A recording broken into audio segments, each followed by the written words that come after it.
اعوذ باللہ من الشیطان الرجیم بسم اللہ الرحمن الرحیم۔ صحیح مسلمان کیسے بنے؟ ایک صحابی رضی اللہ عنہ نے نبی صلی اللہ علیہ وسلم سے فرمایا، اے اللہ کے نبی صلی اللہ علیہ وسلم، جنت میں ہم آپ کا پڑوس چاہتے ہیں، یعنی ہمارا مکان آپ کے مکان کے قریب ہو۔ اللہ کے نبی صلی اللہ علیہ وسلم نے کہا، اگر تم ایسا چاہتے ہو تو سجدوں سے میری مدد کرو، یعنی زیادہ سے زیادہ نفلی نمازیں پڑھو، اس طرح تم ہمارے پڑوسی ہو سکتے ہو جنت میں۔ اب یہاں غور کرنے کا مقام ہے کہ اللہ کے نبی صلی اللہ علیہ وسلم نے فرمایا، سجدوں سے میری مدد کرو۔ کہنے کے لیے کہا جا سکتا ہے کہ اللہ کے نبی صلی اللہ علیہ وسلم نے خود مدد مانگی، لیکن ایسا نہیں کہ اگر تم نفلی نماز پڑھو گے تو یہ تمہارے لیے مددگار ثابت ہوگی اور ہماری سفارش تمہارے کام آئے گی۔ اس لیے اللہ کے نبی صلی اللہ علیہ وسلم نے فرمایا، سجدوں سے میری مدد کرو۔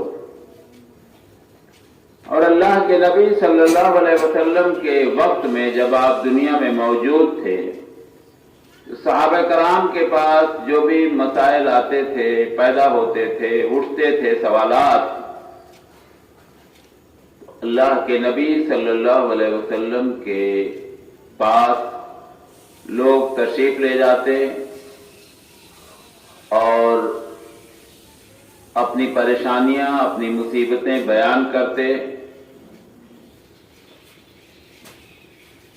اور یہ فرماتے اللہ کے نبی صلی اللہ علیہ وسلم،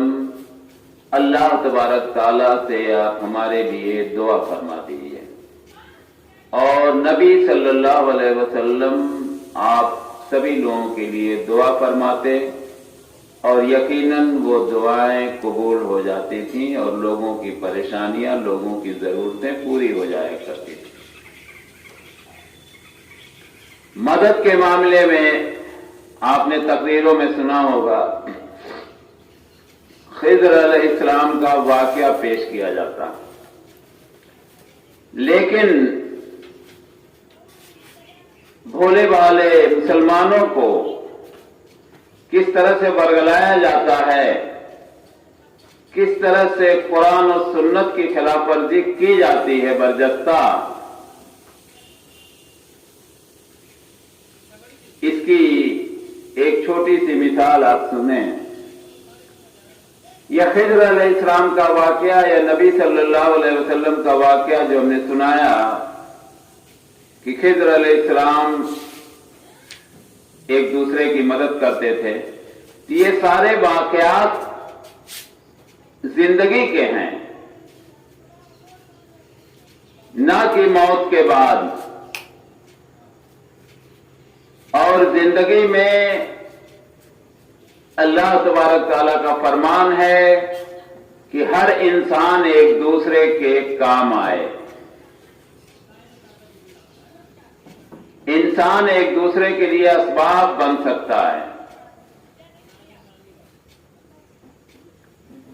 عام طور پر یہ مثالیں دی جاتی ہیں کہ آپ اپنے بچوں سے پانی مانگتے ہیں، آپ اپنی بیوی سے چائے مانگتے ہیں، آپ اپنے لڑکے سے فلاں کام کرواتے ہیں، تو یہ مدد غیر اللہ سے مدد مانگنے کے مانند نہیں ہے۔ یقیناً ایسے الفاظ آپ تقریروں میں اکثر سنتے ہوں گے۔ عالم کا مطلب ہوتا ہے علم رکھنے والا، لیکن ایسی تقریریں اگر معصوم بچے کرتے تو تھوڑی دیر کے لیے اوائڈ کیا جا سکتا تھا، لیکن جن کی آدھی آدھی زندگیاں اسی میں گزری ہیں، 50 سال 60 سال 70 سال کے ہو جانے کے بعد بھی اس طرح کا الفاظ اگر کوئی دینی رہنما استعمال کرتا ہے تو ہنسی آتی ہے۔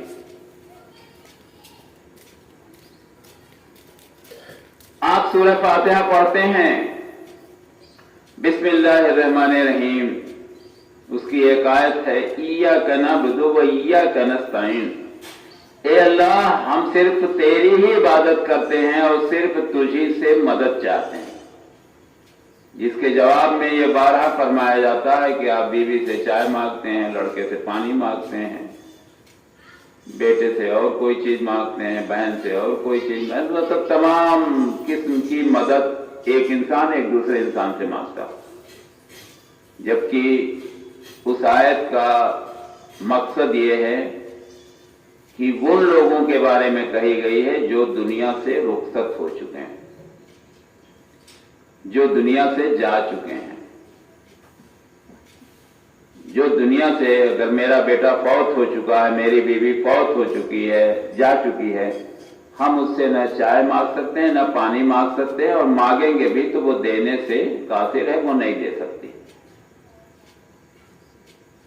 اسی طرح سے ایک بخاری اور مسلم شریف کی حدیث ہے، اللہ کے نبی صلی اللہ علیہ وسلم جب باحیات تھے تو اگر کبھی بارش وارش کے لیے دعا کرانی ہوتی تھی تو اللہ کے نبی صلی اللہ علیہ وسلم کے وسیلے سے لوگ دعا کرتے تھے اور اللہ تعالیٰ بارش برسا دیتا تھا۔ جب آپ دنیا سے رخصت ہو گئے تو آپ کے چچا عباس رضی اللہ عنہ کے ساتھ اس طرح کی دعائیں مانگی گئیں کہ اللہ تبارک تعالیٰ جب تک نبی صلی اللہ علیہ وسلم ہمارے بیچ تھے ہم آپ کے وسیلے سے دعا مانگتے تھے، آپ بارش کرا دیتے تھے، آج نبی صلی اللہ علیہ وسلم کے چچا جان موجود ہیں، ان کے وسیلے سے ہم تیری بارگاہ میں دعا کر رہے ہیں، اور عباس رضی اللہ عنہ بھی دعا فرماتے تھے اور اللہ تبارک تعالیٰ بارش برسا دیتا۔ تو یہ ساری چیزیں آپ آسانی سے سمجھ سکتے ہیں کہ یہ ساری چیزیں ان کے بارے میں ہے جو ہم سے جدا ہو سکیں، جیسے مزاروں کے اندر، قبروں کے اندر جو ہیں انہیں ہم پکار بھی نہیں سکتے، انہیں اپنی بات ہم سنا نہیں سکتے، کمیونیکیشن غائب ہے ہمارے ان کے بیچ۔ سورہ احقاف کی آیت نمبر 5 اور 6 آپ کھول کر پڑھ لیں، اس کا ترجمہ ہے، تم جنہیں پکارتے ہو وہ قیامت کی صبح تک تمہاری پکار کو نہیں سن سکتے، انہیں خود پتہ نہیں ہے کہ انہیں کب اٹھایا جائے گا، اور جب اٹھایا جائے گا تمہاری پکار کا انکار کر جائیں گے کہ اے اللہ تعالیٰ میں نہیں جانتا میرے مرنے کے بعد میرے قبروں پر آ کر کس طرح کی باتیں کی جاتی تھی، کون کون سی فریادیں کی جاتی تھی، مجھ سے مانگا جاتا تھا، میں اس سے ایک دم برائے ذمہ ہوں، میں نے کسی سے نہیں کہا تھا کہ تم میرے مرنے کے بعد میرے قبر پر مجھ سے آنا، مجھ سے لڑکی لڑکا مانگنا، اپنی پریشانیوں کی دعائی دینا، اور میں وہ پریشانی دور کرنے کی طاقت و قوت رکھتا ہوں۔ اللہ تبارک تعالیٰ عیسیٰ علیہ السلام کو کھڑا کرے گا، اے عیسیٰ کیا تو نے کہا تھا کہ ہمیں دنیا میں اللہ کا بیٹا تصور کیا جائے؟ عیسیٰ علیہ السلام کہیں گے اللہ تبارک تعالیٰ تو غیبوں کا جاننے والا ہے، اگر میں نے کہا ہے تو یہ بات تو تیرے علم میں ہے، میں ایسی بات کیسے کہہ سکتا ہوں جس کا اہل میں نہیں ہوں۔ تو سیکھنے کے لیے آپ کو 2 قومیں دنیا میں ہیں جن کی تعداد اچھی خاصی ہے، ایک نصرانی اور دوسری یہودی۔ یہودیوں کی تعداد تو کم ہے، نصرانیوں کی تعداد دنیا میں سب سے زیادہ ہے۔ اور انہوں نے اپنے نبیوں کے ساتھ غلو کیا، جس کا نتیجہ یہ ہوا کہ عقائد کے معاملے میں ان کی ساری قوم چوپٹ ہو گئی۔ وہی عقیدہ یہودیوں نے اپنایا، عزیر علیہ السلام کو اللہ کا بیٹا تصور کیا، ان کے بھی انجام سب کو معلوم ہو چکے ہیں۔ لہذا ان قوموں سے ہمیں عبرت لینی چاہیے، سیکھنا چاہیے کہ واقعی اسلام کی توحید ہے کیا، اصل اسلام ہے کیا، جس سے ہم صحیح مسلمان بن سکیں۔ السلام علیکم ورحمۃ اللہ وبرکاتہ۔